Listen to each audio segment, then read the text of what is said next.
Stake holder हैं कौन कौन और ये क्या कर रहे हैं और आइंदा की हुकूमत अमली क्या होगी, इसका नुकसान किसको होगा और फायदा किसको होगा। नवाज शरीफ साहब पूरी तरह मुतहरक हो गए हैं और वो मैदान में आ गए हैं। कैसे मैदान में आए हैं, कहाँ मैदान में उतरा है, उतरे और किसने उतारा है। मुस्लिम लीग नून अगर फेल हुई तो फायदा किसको होगा और उसको कामयाब कराने के लिए नवाज शरीफ का क्या किरदार है इस वक्त। नून लीग पे एक बड़ा इल्जाम भी है और ये सच भी है कि एस्टेब्लिशमेंट के बगैर नून लीग जीरो है। इक्तदार एक है और स्टेक होल्डर्स हैं 4।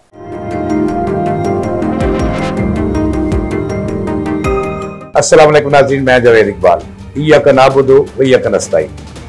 नाज़रीन, आज जो बात करनी है आपसे, जो खबर देनी है, खबर ये है कि पाकिस्तान के एक इक्तदार के 4 स्टेक होल्डर्स हैं इस वक्त।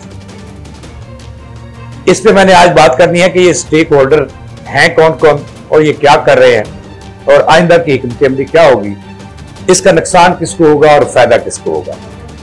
दूसरी खबर यह है कि नवाज शरीफ साहब पूरी तरह मुतहरक हो गए हैं और वो मैदान में आ गए हैं। कैसे मैदान में आए हैं, कहाँ मैदान में उतरा है, उतरे और किसने उतारा है, इस पर भी बात करनी है।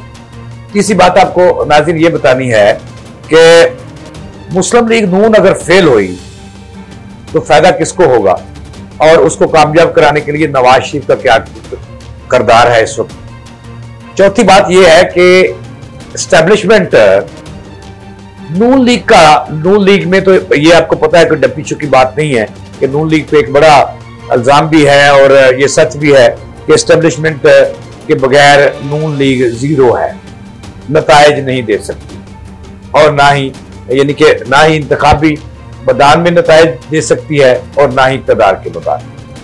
अब इस वक्त जो सूरत हाल है, जैसे नवाज शरीफ मुतहरक हुए हैं तो एस्टेब्लिशमेंट पाकिस्तान की नवाज शरीफ के साथ खड़ी है या शहबाज शरीफ के साथ या किसी के साथ नहीं, और इस सारी गेम का नुकसान किसको होगा और फायदा किसको होगा, आज हम इस पे बात करेंगे। नाज़रीन, जो बात आपको बताना चाहता हूं, वो करना चाहता हूं, ये हर एक को पता है, लेकिन मैं थोड़ा सा ट्विस्ट करूंगा इसको और थोड़ा सा बताऊंगा कि हो क्या रहा है इस वक्त पाकिस्तान के अंदर। इस वक्त इक्तदार एक है और स्टेक होल्डर्स हैं 4। पहला स्टेक होल्डर है इस इक्तदार का जिसको नून लीग और पीपल्स पार्टी का इक्तदार कहा जाता है। चूंकि पाकिस्तान पे हुकूमत नून लीग की है, अगर ये इत्तेहादी और कई हैं, एक स्टेक होल्डर जो है उसका नाम है एस्टेब्लिशमेंट। दूसरा स्टेक होल्डर जो है वो वजीर आज़म पाकिस्तान है जिसका नाम है नवाज शरीफ और शहबाज शरीफ। और तीसरी स्टेक होल्डर जो पंजाब का सबसे बड़ा सूबा है जिसमें पार्टी नून लीग की भी बड़ी अहम अहमियत है उसको, वो है मरियम नवाज साहबा जो पंजाब की चीफ एग्जीक्यूटिव है, वजीर आला है।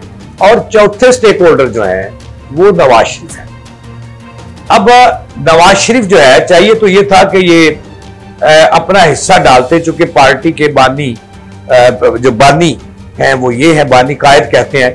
जबकि अब नवाज शरीफ को ये भी खबर देनी है मैंने आपको, नवाज शरीफ ने फैसला कर दिया है कि वो ना सिर्फ अपनी पार्टी को बचाने के लिए मैदान में आएंगे बल्कि मुल्क के सबसे बड़े सूबे पंजाब, जहां उनकी साहबजादी मरियम नवाज साहबा वजीर आला है, वहां अपना रोल अदा करेंगे, वहां डट के मुकाबला करेंगे और डट के खिदमत करेंगे।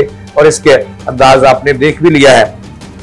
अब जो नवाज शरीफ हैं, इन्होंने जो फैसला किया है, ये अब तक की उनकी जो सूरत हाल है, ये फैसला उन्होंने रमजान के एंड पे किया जब नवाज शरीफ साहब ने मुल्क के 3 बड़े सहाफियों को एक इफ्तार डिनर पर, ये 27वें या 28वें रोजे की बात है, जब उन्होंने दावत दी अपने फार्म हाउस पर, अपनी रैशगाह जाती उम्रा में, एक सहाफी जो है वो, मैं उनको जर्नैल सहाफत कहता हूँ, अवाम सहाफत भी कहता हूँ, और दौरे हाजिर के मैं तो सहाफत के उन्हें शेर सा शूरी भी कहता हूँ, और उनका नाम है जनाब मुजीबुर रहमान शामी साहब। उनको दावत में बुलाया और मशवरे ले लिए उनसे नवाज शरीफ ने।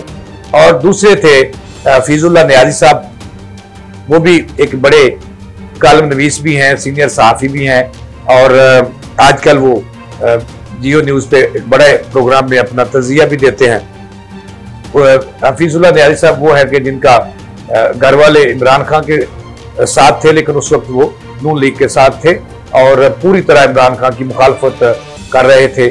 उनकी यानी कि ये, हालांकि उनकी रिश्तेदारी साला बहनोई की है, लेकिन उस वक्त चाहते तो बहुत सारे फायदे ले लेते, लेकिन वो डट के खड़े रहे नून लीग के साथ और तनकीद करते रहे इमरान खान और उनकी हुकूमत पर। एक उनको नवाज शरीफ साहब ने बुलाया। नवाज शरीफ का जो है नाज़रीन जो अच्छा पहलू ये है कि वो अपने दोस्तों को और दुश्मनों को नहीं बोलते। और तीसरा, उन्होंने दुनिया न्यूज से सलमान गनी जो उनके घर के सहाफ़ी समझे जाते हैं, किसी वक्त में सलमान गनी साहब जो है ये नवाज वक्त के रिपोर्टर थे नून लीग के, और मैं भी पाकिस्तान की तरफ से था, कभी कभार मुलाकात हो जाती थी। लेकिन उनका अच्छा पहलू ये था कि वो किसी की हर जगह कोई प्रेस कॉन्फ्रेंस छोड़ते मैंने सलमान गनी को नहीं देखा। एक तरफ वो गवर्नर के पास जाते थे, दूसरी तरफ चीफ सेक्रेटरी के, तीसरी तरफ वजीर आला वजीर आज़म।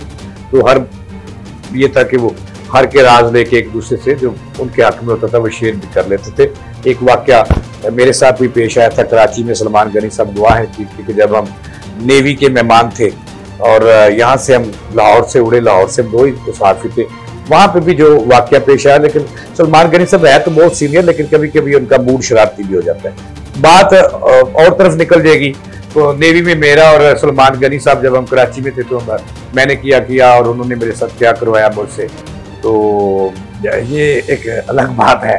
इस पे भी कभी मैं किसी दिन एक पूरा सलमान गनी के नाम ये मैं बताऊंगा कि सलमान गनी साहब बड़े सीनियर साहब हैं लेकिन अंदर से शरारती थी, रिपोर्टर भी उनके अंदर एक छुपा हुआ। तो ये तीनों बंदों को नवाज शरीफ साहब ने बुलाया, तो उस पर बहुत सारी बातें हुई और बहुत सारे मशवरे हुए।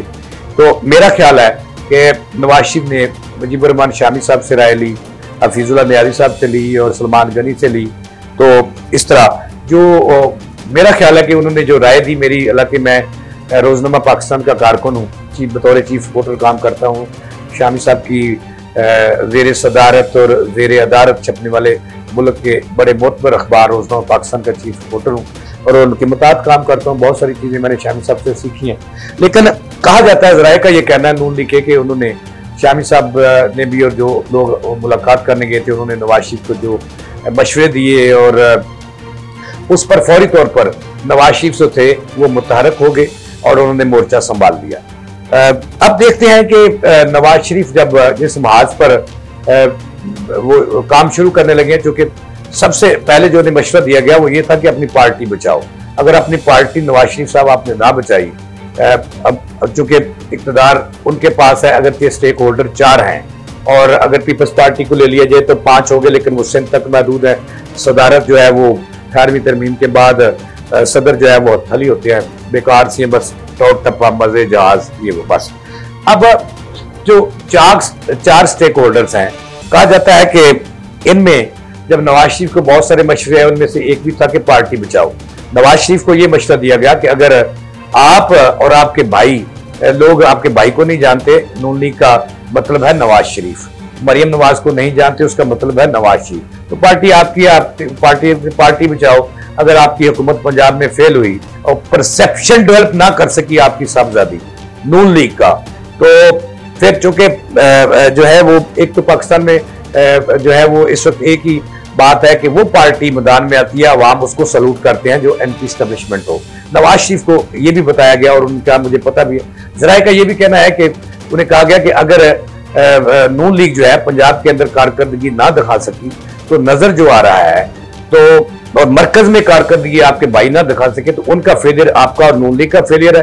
और फिर अगर आप फेल हुए तो आइंदा इलेक्शन वो 2 साल बाद हो, 3 साल बाद हो, 4-5 साल बाद हो या 1.5 साल बाद हो जाए, तो वो इलेक्शन से नून लीग टोटली आउट होगी और वो इलेक्शन होगा पीटीआई और पीपल्स पार्टी के दरमियान। तो लिहाजा नवाज शरीफ ने कहा कि मुझे क्या करना चाहिए।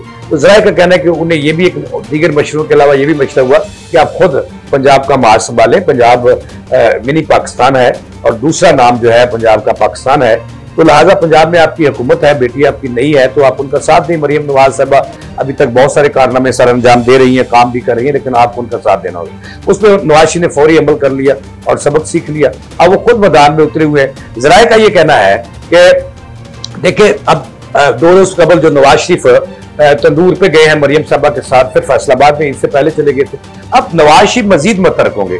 ज़राए का ये कहना है कि शहबाज शरीफ से नवाज शरीफ पार्टी की सदारत भी वापस ले रहे हैं और खुद सदर बतौर सदर पार्टी का जो सेंट्रल जो पॉइंट है, सेंट्रल जो सेक्रेटेरिएट है, मरकजी सेक्रेटेरिएट है, वहां पे बैठना शुरू होने लगे हैं। मॉडल टाउन में भी बैठेंगे, मरी में भी बैठेंगे, इस्लामाबाद में भी बैठेंगे और वो फोकस करेंगे पंजाब पे, क्योंकि पंजाब जो है वो 70 से 72% आबादी जो है उसका सूबा है, और जैसे मैंने अर्ज किया कि मिनी पाकिस्तान है। अब सवाल ये पैदा होता है कि अगर ये नून लीग नाकाम हुई, उनकी हुकूमत नाकाम हुई, तो इसको देखते हुए, इस खतरे को भांपते हुए कि ना तो अवाम के लिए रिलीफ मेजर कोई अभी तक शहबाज शरीफ ला सका है, ना मरियम साहबा कुछ कर सकी है, मरियम साहबा ने जो वादे किए थे वो अभी तक वफा नहीं हुए।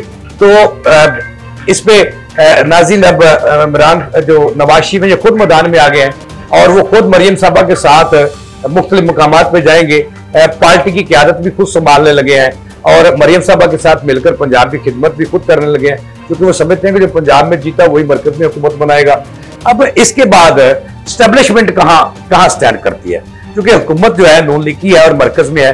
कहा जाता है कि नवाज शरीफ इस वक्त आइंदा दिनों में एंटी स्टैब्लिशमेंट बयानियां बनाने लगे हैं, जो उनका पुराना बयानिया था जो उन्होंने मुर्दा कर दिया था। अब स्टैब्लिशमेंट जो है उसको तो खड़ा होना चाहिए। ज़ाहिर है शहबाज शरीफ के साथ वो चीफ मिनिस्टर हैं, लेकिन नवाज शरीफ और शहबाज शरीफ में थोड़ी सी दूरियां बनेंगी। एक भाई जो है वो एंटी स्टैब्लिशमेंट बात करेगा, दूसरा प्रो स्टैब्लिशमेंट करेगा, चूंकि हुकूमत भी करनी है।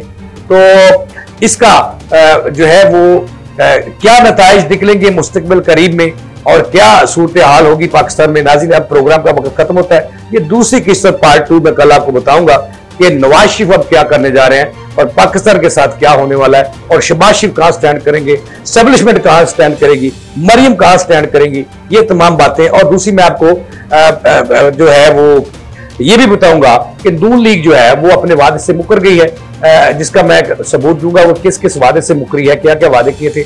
इसमें मेरे साथ रहिएगा, मेरे चैनल को जरूर सब्सक्राइब कीजिएगा, और पार्ट 2 कल जावेद इकबाल के साथ लम्हा न्यूज पर जरूर देखिएगा। मुझे दें इजाजत, सलाम।